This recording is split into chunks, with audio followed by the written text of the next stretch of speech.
hasil dari ujian itu ternyata menjadi 4 macam. Ada yang dibantah Allah, ada yang belum diakui oleh Allah, dan ada yang dipertanyakan oleh Allah, dan yang ketiga ada yang diakui oleh Allah. Nah, kira-kira kita masuk yang mana? Kira-kira masuk yang diakui. Iya. Kita cek dulu, masuk yang mana kita. Nah, ya, ternyata begitu rumusnya dalam Quran itu. Kan kalau ini di surah Al-Kahf nih, ayat 2. Lihat nanti di Al-Kahf ayat 2 dipertanyakan oleh Allah orang-orang yang mengatakan. Lalu di ayat 3-nya hasilnya di ayat 3. Hasil dari seleksi itu. Untuk itu yang dibantah itu di mana ayatnya? Nah, ini sudah hafal oleh kita. Wa minan nasi may yaqul, dan di antara manusia ada yang mengatakan kami beriman kepada Allah dan hari kemudian. Wa ma hum bimu'minin, padahal mereka itu sesungguhnya bukanlah orang-orang yang beriman. Yang mengatakan beriman siapa? Di sini siapa yang mengatakan beriman? Kan manusia ini. Di antara manusia ada yang mengatakan kami telah. Kan manusia yang mengatakan kami telah beriman itu. Nah, lalu yang mengatakan padahal sesungguhnya mereka itu bukanlah orang-orang yang beriman. Kata siapa itu? Nah, kata Allah. Kan kata Allah itu. Kata manusianya, saya beriman kepada Allah dan hari kemudian. Nah, kata Allah tidak. Nah, ini namanya kan dibantah ini. Tidak. Itu yang dasarnya hasilnya dibantah oleh Allah. Yang kedua, belum diakui oleh Allah. Ini mengatakan bahwa belum kata Allah. Ini ditemukan di surah Al-Jarat ayat 14. Coba kita lihat. Qalatul Arab, orang-orang Arab Bani itu berkata, orang-orang pedalaman dari Arab itu disebut Arab Bani itu, apa katanya? Kami telah beriman. Ketika dia mengatakan kami telah beriman, Nabi Muhammad ditegur oleh Allah, katakan kepada orang tua Muhammad, kamu belum beriman, belum. Tapi katakan kami telah tunduk, karena iman itu belum masuk ke dalam hatimu. Ini belum diakui ini. Yang ketiga, dipertanyakan oleh Allah. Ini yang ketiga. Dipertanyakan itu, lihat nanti di surah ayat 16. Alam ya'ni lillazina amanu an takhsha'a qulubuhum li dzikrillah wa ma nazala minal haqq. Belumkah datang waktunya bagi orang-orang yang beriman? Orang-orang beriman nih dipertanyakan, belumkah datang waktunya bagi orang-orang beriman untuk tunduk hati mereka dengan Allah dan kepada kebenaran yang telah diturunkan kepada mereka. Ingat kepada Allah, kebenaran yang diturunkan, kebenaran ini adalah Al-Quran. Nah, ini dipertanyakan. Kenapa sampai begitu, Bapak Ibu? Ternyata iman itu ini sama dulunya. Bapak Ibu dulu pernah tidak masukkan listrik ke rumah hampir 50 watt? Pernah tidak masuknya teman? Teman-teman dulu kan pernah tuh hampir 50 watt itu. Nah, hampir 50 watt itu yang bisa dengan lampu agak ampe, TV cie, kulkas cie. Itu yang bisa kalau hampir 50. Lampu agak ampe, TV cie, kulkas cie. Kalau dipasang setrika, banyak jatuh sipinya, enggak gue ya. Nah, kalau ingin kita mensetrika, pilihannya dua. Yang pertama, matian dulu TV, matian kulkas dulu, baru kita setrika. Itu pilihan pertama. Pilihan yang kedua, tambah daya jadi 900. Tambah daya jadi 900. Nah, kalau 900 itu kulkas itu, TV itu, lampu itu, setrika itu tidak bahaya karena daya sudah ditambah. Nah, tapi ditambah daya itulah bisa untuk setrika, lah bisa untuk kulkas, lah bisa untuk apa semacam. Tapi ada bisa pasang AC. Nyolah 900 itu. AC bisa dipasang. Kalau dipasang juga AC banyak membalik jatuh CB-nya tuh. Untuk itu kalau ingin pasang AC tambah daya. Jadi 1350 atau menjadi 2000 atau menjadi baranya tambah daya. Ternyata iman suruh itu puluh. Kalau iman awak cuma 450 watt iman awak. Itu ada bisa untuk sembahyang surang di rumah lah bisa. Sembahyang surang di rumah hampir 50 watt itulah bisa untuk sholat sendiri di rumah. Tapi ada bisa untuk sholat jamaah ni. Lu tajwid ini oleh kalau hampir 50 watt itu ada tajwid ini untuk sholat jamaah. Bahwa jandalnya itu sebanyak kurang itu. Jandalnya itu sebanyak kurang Pak. Oh banyak. Kan kebanyak itu. Abang mau enggak apa itu berkaitan itu dengan daya iman tadi. Itu yang dipertanyakan oleh Allah. Nah kalau sampai 150 watt itulah bisa sembahyang surang di rumah, ngaji surang di rumah itulah bisa itu. Tapi yang bisa untuk sholat berjamaah ke masjid lagi. Kalau di Pasonjo sholat jamaah ke masjid, watt imannya sampai 50 membalik ya. Nah, tajwid dia membalik itu. Iya, data jujur. Jadi kalau ingin sholat berjamaah ke masjid, naikkan daya iman menjadi 900. Kalau lah 900 daya iman, itulah gue itu untuk sholat jamaah ke masjid lah gue itu Pak. Untuk pandangan pengajian apa itulah gue kan. Kalau lah 900,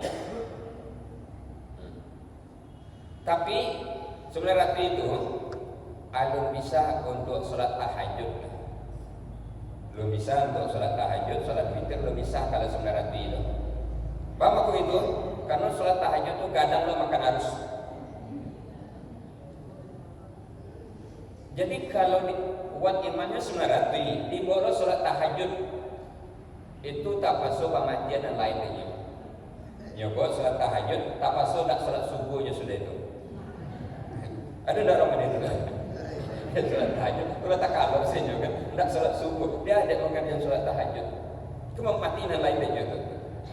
Nah, Bapak Ibu, kalau ingin sholat 5 waktu jalan berjamaah, ingin pula sholat tahajud, ingin pula witir, baca Quran segala macam, itu banaian daya imannya. Naik daya imannya, misalnya 1352 misalnya, atau 2000. Itu tidak ada, takwil itu. Untuk apa saja lah gue.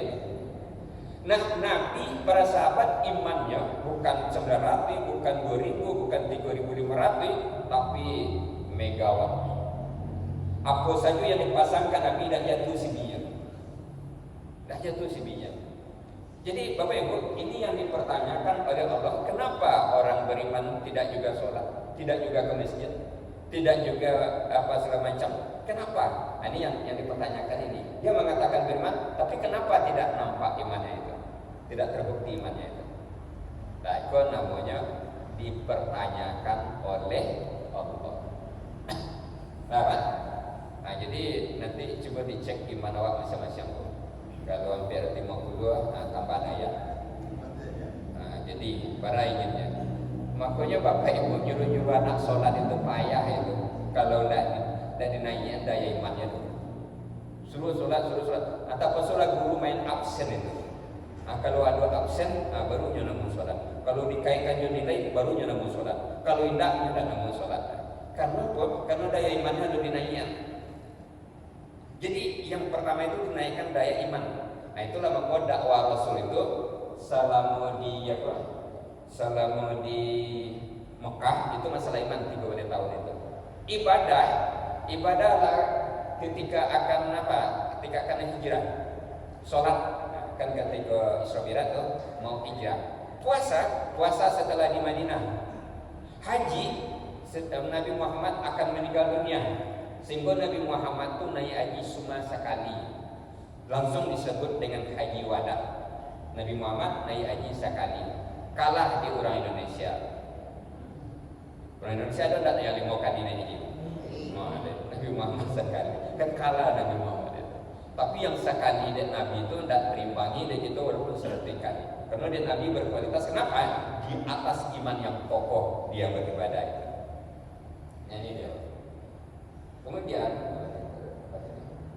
laba-laba itu, laba-laba itu. Tadi yang pertama apa tadi? Yang pertama, itu ada undangan kok. Lain. Kalau ada undangan lagi kan.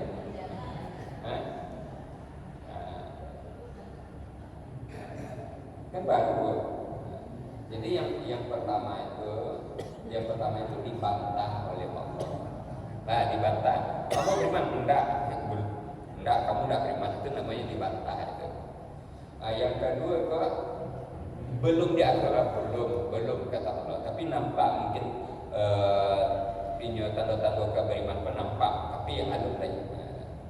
Yang ketiga dipertanyakan, mungkinlah beriman tapi ketek beriman yang kuat belum boleh, belum bisa menggerakkan dirinya untuk beramal, belum bisa, mungkin ketek. Maka dipertanyakan ayatnya ini, belumkah datang waktunya bagi orang-orang beriman? Kan kalau diakui beriman itu, tapi kok tidak mampu menggerakkan imannya itu untuk dirinya itu. Ini dipertanyakan. Jadi labar itu. Yang pertama apa? Dibantah. Yang kedua belum diakui. Yang ketiga, sekurang-kurangnya itu sibuk ulang lagi gitu. Ayatnya dah dapat dabaan, punya dah dapat dabaan. Ikut saja poin-poin saja dulu di buku itu. Yang kampek sudah diakui oleh Allah. Abu, saya beriman kepada Allah. Iya, kamu beriman ini. Nah, diakui oleh Allah. Apa itu? Coba misalnya, Abu baru tangkap apa itu? Sudah tu Abu bayi, Abu kecil, Allah Abu bayi pak, kecil pak, yo lah Ustaz bayi. Itu kecil pak, lah Ustaz bayi. Masalah dah itu. Kalau dia akui itu masalah dah. Tidak masalah. Tapi kalau dia lama bayi pak, tidak ada bayi tidak. Masalah dah itu. Masalah ini juga begitu. Ambo beriman kepada Allah, kecil Allah, iya kamu sudah beriman, maka tidak masalah itu. Tapi yang tiga tadi itu masalah. Nah, yang diakui itu, ini di dalam surah Al-Anfal ayat 4, Al-Anfal ayat 74 ya, nanti di Quran itu. Ulaika humul mu'minuna haqqan. Itulah orang-orang yang beriman dengan sebenar-benarnya. Nah, betapa Allah mengakuinya itu, Pak. Itulah orang beriman dengan sebenar-benarnya. Di samping imannya diakui oleh Allah, Allah menjanjikan bonus. Apa bonusnya? Mereka akan memperoleh derajat ketinggian di sisi Tuhannya. Yang kedua ampunan, yang ketiga rezeki yang mulia. Imannya diakui oleh Allah, dijanjikan bonus. Ini tidak tanggung-tanggung, Pak. Amba menggambarkan orang-orang yang juara olahraga seperti di Olimpiade, dinaikkan dia ke panggung pentas kejuaraan, dikalungkan medali ke punduknya, diberi hadiah karangan bunga, sudah itu dijanjikan loh akan mendapat uang 1 miliar, akan dapat rumah, akan dapat kendaraan. Itu kan bonus itu. Dan jalan lain dapatnya waktu dia itu medali, hadiah, disiarkan di seluruh TV dunia. Atau gua menggambarkan dia apa? Di atas dunia seperti itu. Nah, orang ini imannya diakui oleh Allah, lalu dijanjikan 3 macam bonus. Derajat ketinggian, ampunan, rezeki yang mulia. Nah, Bapak Ibu, ingin yang nomor berapa? Nomor ampe, yaitu yang ingin diakui oleh Allah, diakui di Allah. Lu tahu deh? Itu bah kita ketahui kini atau di akhirat saya nanti. Nah kini, nyo boleh di akhirat saya nanti ketahui tik boleh je. Dah mesti kini dah. Cuma bedanya apa? Bedanya kalau di akhirat diketahui, awak tak bisa memperbaikinya. Kalau ingin naiknya awak tak bisa. Tapi kalau kini diketahui, itu bisa nanti. Nah, iyo kini wah, iya. Kalau iyo kita ingin diakui imannya, harus ada 35 hal di diri kita. 35 minimal 25. Ini 35 sadonya minimal 25 harus ada di diri awak. Lihat ada nanti 35 itu. Belum tahu leh. Nah, kita kaji. Mungkin kini kecil bisa kita kaji. Harilah nanti jam 6. Cie saja lah. Kalau ingin imannya diakui oleh Allah, yang pertama memakmurkan masjid Allah. Itu. Nyoko tersebar di dalam Al-Quran di berbagai surat dan tersebar di hadis. Itu yang dikumpulkan itu menjadi 35 itu. Jadi yang pertama katanya memakmurkan masjid Allah. Nah, memakmurkan masjid Allah di mana kita temukan? Ditemukan di surat Taubah ayat 18. Nah, ini surat Taubah. Coba lihat kalimatnya. Innama ya'muru masajidallah. Hanya yang memakmurkan masjid-masjid Allah man amana billahi wal yaumil akhir. Ialah orang-orang yang beriman kepada Allah dan hari kemudian. Akan nampak situ jawabannya teman. Yang memakmurkan masjid Allah ialah orang-orang yang beriman kepada Allah dan hari kemudian. Nampak jawabannya situ. Jadi kalau gitu, kalau memang dia beriman, dapat melihat buktinya yang pertama, dia memakmurkan masjid Allah apa tidak. Kalau memakmurkan masjid Allah, berarti sudah ada bukti dia beriman 1, 3, 34 lain. Nah, kalau memakmurkan masjid Allah itu dilihat dari 3 sisi. Nah, bukti memakmurkan masjid Allah itu apa? Yang pertama ikut membangunnya. Yang kedua ikut meramaikannya. Yang ketiga ikut memuliakannya.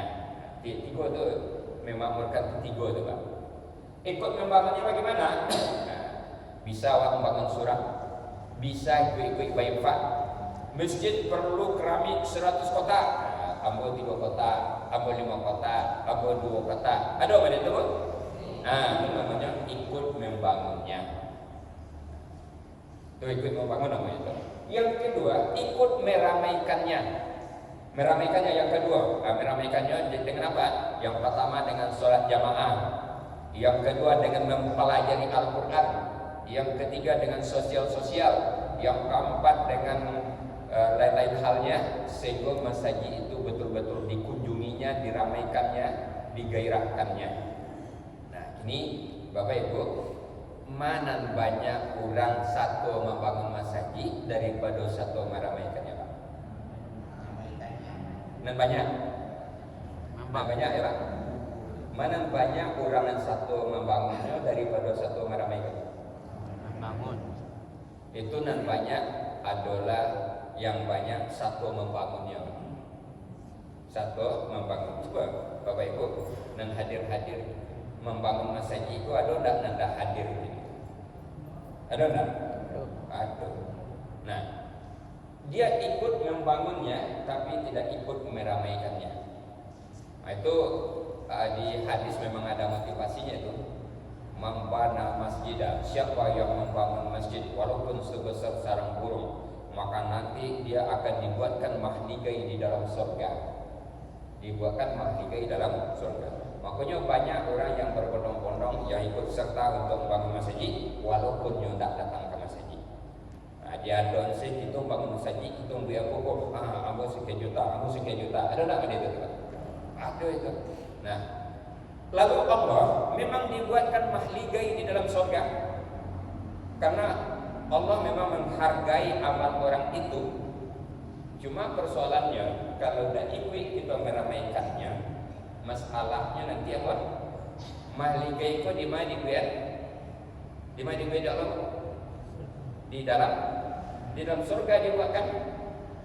Makanya nanti banyak mahligai itu yang kosong nanti dalam surga itu. Yang kosong mahligai itu. Bapak kok sampai kosong? Kok punya sianu, tapi sianu itu ada di surga, masih di mana?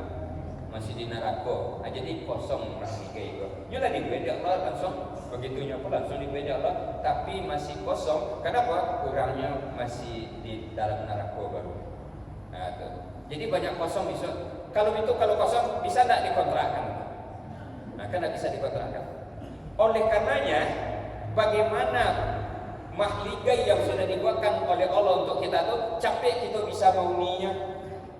Untuk itu lakukan amalan yang menyebabkan kita cepat untuk masuk surga. Untuk cepat masuk surga itu diantaranya adalah ikut meramaikannya. Diantaranya lagi membantu anak yatim, banyak itu yang untuk mencepatkan masuk surga itu meramaikan masjid. Kalau membangunnya itu dibuatkan mahligai. Mahligai itu dalam surga. Untuk itu bagaimana supaya kita cepat masuk ke dalam surga? Nah, cepat masuk surga itu dengan meramaikannya. Ada hadis lagi, ana wa kafilal yatama, saya dan orang yang memelihara anak yatim, kata Nabi, di dalam surga hakaza, seperti ini nanti di dalam surga. Jauh itu lagi itu. Rupanya membantu anak yatim, menjaga anak yatim itu mempercepat, menjamin kita untuk masuk surga itu. Malah dekat dengan Nabi nanti itu. Makanya tidak cukup dengan hanya membangun saja. Kalau membangun, Allah bangunkan pula mahligai. Cuma mahligai itu dalam surga. Kalau dia di dunia tu Pak, ikut rumah siapa kok? Rumah syanu. Kok rumah syanu gadang ini gadang, rancak rancak. Tapi nyada siko kini dah. Di mana kini? Di dalam dalam penjara dia pun misalnya kan. Nah, itu kan punya rumah, tapi nya tak di rumah tu. Habis itu lo besok di akhirat itu tu. Allah lah buat rancak-rancak, gagak-gagak kadang-kadang tu. Malah dalam satu hadis katakan ukurannya 100 meter kali 100 meter itu. Satu apa itu. Kalau banyak awak bangun satu bangun saja banyak mahligai itu untuk awak. Cuma masalahnya awak dah sampai ke surga. Jadi bahas supaya capek masuk surga. Ikut meramaikannya. Yang ketiga, ikut memuliakannya. Memuliakan itu menghormatinya. Sampai-sampai ada namanya solatnya. Solat memuliakan masjid. Ada tak solat memuliakan masjid, Pak? Solat itu namanya. Itu masjid, tahiyat itu memuliakan, menghargai, menghormati masjid. Nama solatnya menghargai masjid. Menyembahnya tetap kepada Allah, tapi nama solatnya menghargai, menghormati masjid itu. Kita menghormati masjid dalam berbagai hal, kita hormati. Hamba sampai-sampai dalam rangka belajar menghormati masjid itu, belajar menghormati itu. Kalau jalan-jalan ke luar daerah atau kemana saja itu, pakai auto itu, pulang kampung, itu kalau terasa ingin buang air di jalan, biasanya dicari orang itu. Masjid carilah. Bila buang air dicari masjid itu tu. Jadi dalam rangka menghormati, jangan sampai melecehkan masjid, buang airlah situ. Sudah tu lanjutkanlah berwuduk di situ. Kalau kita buka masjidnya, solat sunatlah di situ. Kalau lain ada lo piti ketek dan ada lo kontak empat situ, maksudnya lah apa ke situ. Rasanya awak tidak melecehkan masjid. Rasanya atau perasaan menghargai tadi. Jadi kalau sekiranya tak sasak buang air baru takkan nama saji, tu pergi buang air saja awak ke situ, rasa-rasanya bak itu.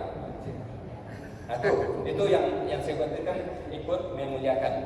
Bapak Ibu cuba rasakan. Ada orang datang ke rumah awak setiap pagi jam 7, numpang buang air. Tiap paginya tiba tu. Tibanya jam 7, numpang pak buang air. Besoknya tiba jam 7, numpang pak mengapa air. Besok tiba-tiba cek numpang pak mengapa air. Itu apa sampai berhari sanggup melayani. Tapi kalau sekiranya kebetulannya bertamu, kebetulan apa-apa, tak sesaknya buang air. Tak sesak buang air air tak kan kerela saja mantannya apa je tu.